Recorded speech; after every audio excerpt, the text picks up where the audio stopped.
Bueno, en términos sociales, sin duda que es una tragedia la polarización, pues, ¿no? Porque hace cada vez más difícil la convivencia de las diferencias, cada vez cosifica más al otro, cada vez el otro es menos humano y más es una cosa, pues, ¿no? Es una especie de diablo que piensa cosas equivocadas y que yo tengo el derecho de suprimir, pues, ¿no? Y eso, repito, en términos de convivencia ciudadana es una tragedia. Pero me gustaría referirme en el caso particular de cuál ha sido la influencia que ha tenido la polarización en la actuación de los medios y del periodismo en Venezuela, ¿no? También ha sido una tragedia, pues, ¿no? En primer lugar, porque la primera víctima de la polarización es la verdad, pues, ¿no?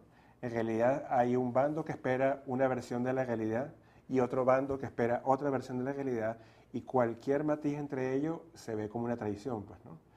Y eso ha hecho que, por ejemplo, el periodismo sea otra víctima de esta polarización, porque los medios mismos no están muy interesados en hacer periodismo, sino en airar, digamos, ventilar posiciones políticas, hacer propaganda, pues, ¿no? Y el público mismo tampoco está esperando informarse.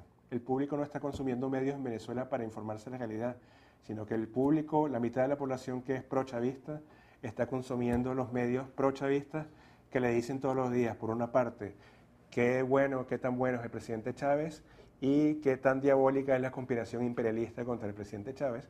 Y hay otra parte de la población que es la que aborrece al presidente Chávez, la que es anti-Chávez, que todos los días consume los medios no para informarse, sino para cada día ratificar su prejuicio de que el presidente Chávez es un daño para el país, etc. Entonces, bueno, todo esto ha construido un clima, un entorno en el que, por supuesto, establecer la verdad no solamente es muy difícil, sino que casi nadie desea que se establezca la verdad, pues, ¿no? De hecho, si hubiese aquí un medio que estuviese haciendo esfuerzos por hacer periodismo de verdad, creo que no tendría mucha audiencia ni se le daría mucha importancia, porque creo que el público mismo ni los poderes están esperando la verdad, ¿no? Están esperando en realidad es banderas propagandísticas, están buscando eslogans, están buscando rumores que sean impactantes, ¿no? Nuestro país no solo está polarizado entre dos fuerzas políticas que pudieran ser opuestas, pero en fin de cuentas tienen escenarios donde procesan sus diferencias. No, nosotros tenemos, en un lado, tenemos un gobierno que se dice de izquierda, aunque en mi opinión es mucho más fascistoide que de izquierda, pero en todo caso es un gobierno que se considera a sí mismo como la encarnación de la justicia, de la verdad, de la historia incluso, y en consecuencia a todo aquel que está en desacuerdo con el gobierno lo trata como enemigo, sino como alguien que se opone a la justicia, a la verdad, a la historia. Eso es muy típico de los fundamentalismos de derecha y de izquierda. Los fundamentalistas son así, niegan la existencia del otro. Y por supuesto, con un gobierno así, el gobierno es siempre el factor más dinámico en la sociedad, con un gobierno que sataniza a la oposición, que no distingue matices en la oposición, que mete en un solo saco a toda la oposición, derecha, izquierda, democrática, no democrática, y todas con un común denominador. Toda la oposición es golpista, no democrática. Esa es la calificación que el gobierno hace continuamente de la oposición, con la cual no ha establecido absolutamente ningún tipo de comunicación. Las que existieron hasta hace algunos años las ha cortado. Eso crea una situación muy desgraciada en el país, porque tienes dos mitades, ya las últimas 3 elecciones lo revelan, son dos mitades, no es 60-40, son dos mitades, 50-50, completamente polarizadas y además incomunicadas, que es una situación muy grave y muy peligrosa para el país, muy, muy peligrosa. Ahora, en mi opinión, cualquier error que cometa la oposición, que haya cometido la oposición, es pequeño y pálido ante la conducta deliberada del gobierno de desconocer a la oposición, porque es una concepción política e ideológica. Es la concepción, en primer lugar, de todas las izquierdas. Nacieron con Saint-Just en la Gran Revolución Francesa, quien acuñó aquella frase memorable: la revolución se defiende en bloque, quien la discute en el detalle la traiciona. Ahí nació la concepción totalitaria de la política. Allí, es decir, no se puede disentir del gobierno. Y eso quienes lo sufren en carne propia más duramente son gente que ha estado con el gobierno y que ha expresado críticas e inmediatamente son lanzados al 9º círculo del infierno. Sí, digamos, estamos en una situación en la cual la lectura que hay sobre lo que ocurre en Venezuela en general suele andar por estos dos carriles, ¿no? Carriles donde no hay puntos en común, sino que son posiciones polarizadas sobre el discurso de lo que ocurre en Venezuela. A mí me preocupa, obviamente, que ha habido en los últimos meses especialmente un proceso de deterioro, cierre de medios. A finales de julio se cerraron 34 estaciones de radio. Hubo un proyecto de una ley de delitos mediáticos, que era una ley realmente muy preocupante porque establecía una serie de delitos de opinión.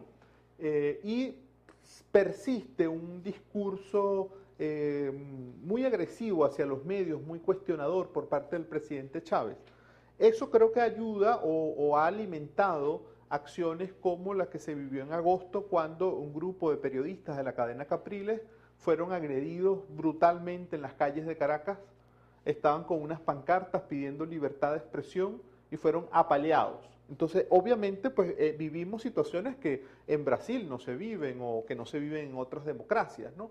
Creo que eso es un aspecto, pero decir que no hay libertad de expresión en Venezuela sería, digamos, un extremo. O sea, por otro lado, creo que la mirada que tiene el gobierno de decir que hay se ha implantado en Venezuela un modelo capitalista que niega las libertades de expresión también es exagerado. En realidad lo que hemos tenido en Venezuela es un modelo mixto, donde hay un aparato del Estado. En este momento el Estado maneja 6 canales de televisión, o sea, con cobertura nacional.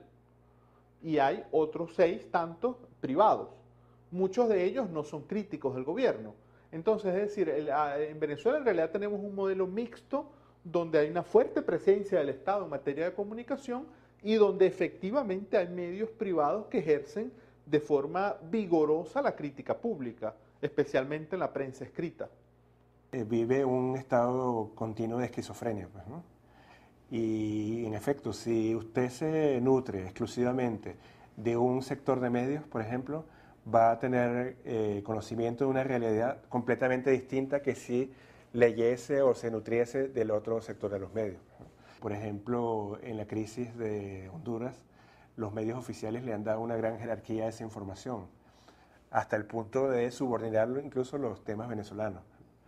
Y entra incluso una gran contradicción con lo que es el propio discurso del presidente Chávez en cierto momento. Por ejemplo, el presidente Chávez y por lo tanto los medios oficiales en Venezuela están pidiendo una intervención más activa de la OEA y de Estados Unidos en Honduras, pero entre tanto, desde que está en el poder, desde el año 2002, creo recordar, el presidente Chávez no ha permitido una visita de la Comisión Interamericana de Derechos Humanos de la OEA a Venezuela a constatar la situación de los derechos humanos, porque justamente no reconoce, vamos a decir, la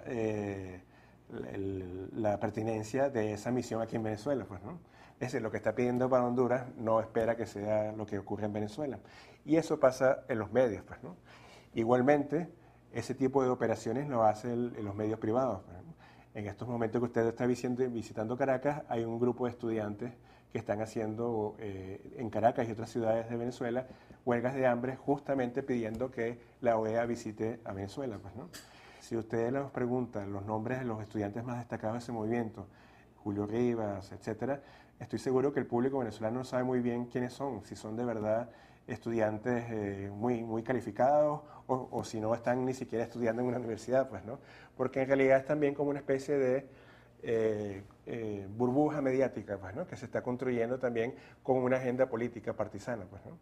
Si usted consume la prensa chavista, tendrá una mirada del mundo que excluye completamente lo que es importante para la otra prensa y viceversa también. Entonces, por eso me ha permitido esa imagen de que vivimos una especie de esquizofrenia, pues, ¿no? Depende de cómo, donde usted se ubique, la verdad será de un color o será de otro color, pues, ¿no? Lo que no hay es colores intermedios.